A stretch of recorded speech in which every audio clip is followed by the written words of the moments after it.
Swami Samarth friend, कशा आहेत? चला तर मग नवीन व्हिडिओमध्ये तुमच्या सर्वांचं स्वागत आहे. मी उर्मिला व्हिलॉग्समध्ये तुमच्या सर्वांचं स्वागत आहे. तर मी आज तुम्हाला थोडंसं माहिती सांगणार आहे. ती म्हणजे पंढरपूरच्या विठ्ठलांच्या आपण जो वारीत जातो त्या वारीमध्ये जी धूळ असती पायांची, त्या धुळीपासून जो टिळा बनवतात किंवा हा टिळा कशा बनवला तयार केला जातो किंवा त्या पायाची धूळ का लावली जाती विठुराया पंढरपूरच्या विठुरायांच्या कपाळी भक्तांच्या पायाची धूळ का लावली जाते याबद्दल सविस्तर माहिती सांगणार आहे. त्यामुळे व्हिडिओ कुठेही न स्किप करता पूर्ण व्हिडिओ पहा आणि नवीन असाल तर माझ्या चॅनलला सबस्क्राईब करा आणि शेअर करा, कमेंट करा आणि बेल आयकॉनचं बटन असतं ते पण दाबा, कारण अशा नवनवीन व्हिडिओ तुमच्यापर्यंत पोहोचून जातील. चला तर मग फ्रेंड, व्हिडिओला सुरुवात करते. सर्वप्रथम तुम्हाला खरंच आषाढी एकादशीच्या निमित्ताने खरंच खूप खूप साऱ्या शुभेच्छा, कारण आषाढी एकादशी आता लवकरच येत आहे.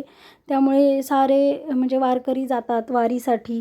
त्यामुळे कारण आषाढी एकादशीच्या निमित्ताने खरंच लाखो वारकरी किंवा ज्ञानोबा तुकोबांच्या गजर करत तहान भूक विसरून शेकडो किलोमीटरचा पायी प्रवास करून विठ्ठलांच्या दर्शनासाठी पंढरपुरात पोहोचतात. खरंच खूप तहान भूक सगळं काही विसरून जातात वारकरी वारीसाठी आणि न चुकता त्यांची वारी असते. कुठेही त्यांना ताण नाही, भूक नसते, कारण ते सगळं विसरून फक्त गजर करत जातात विठुरायांचा.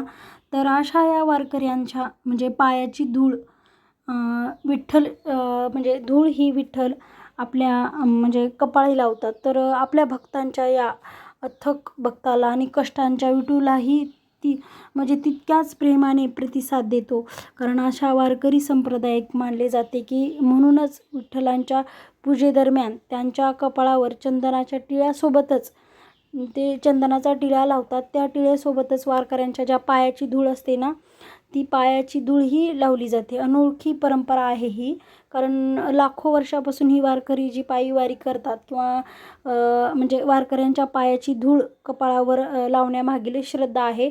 कारण वारकरी संप्रदायातील प्रचलित हे जे असतात, आपल्या भक्तांना आपल्यामुळे एवढा त्रास सहन करावा लागतो याची विठ्ठलांना खरंच खूप वाईट वाटतं. म्हणूनच ते विठ्ठल काय करतात, विठ्ठल असे म्हटलेले की विठ्ठल म्हणतात की माझे भक्त माझ्यासाठी एवढे कष्ट घेतात, तर मी त्यांच्या पायाची धूळ कपाळाला लावून मिरवणे हाच कसा हे त्या करतात. अशा प्रकारे त्यांची ही प्रथा आहे की जे पायी वारकरी जातात त्यांच्या पायाची धूळ ही विठ्ठलाच्या कपाळी लावतात. तर तो जो कपाळी लावतात तो टिळा कशा प्रकारे तयार केला जातो किंवा काय असतो त्या टिळ्यामध्ये, तर ते सांगणार आहे मी आता. तो कसा तयार केला जातो, कारण पंढरपूरच्या हा श्री विठ्ठल मंदिरातील परंपरेनुसार रात्री मंदिर बंद होतो.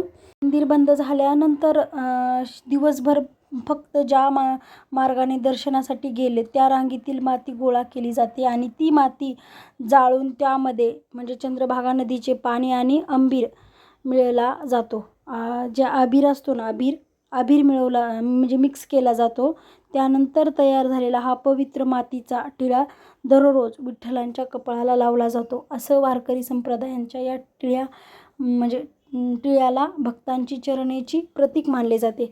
अशा प्रकारे त्यांचं हे टिळा लावला जातो.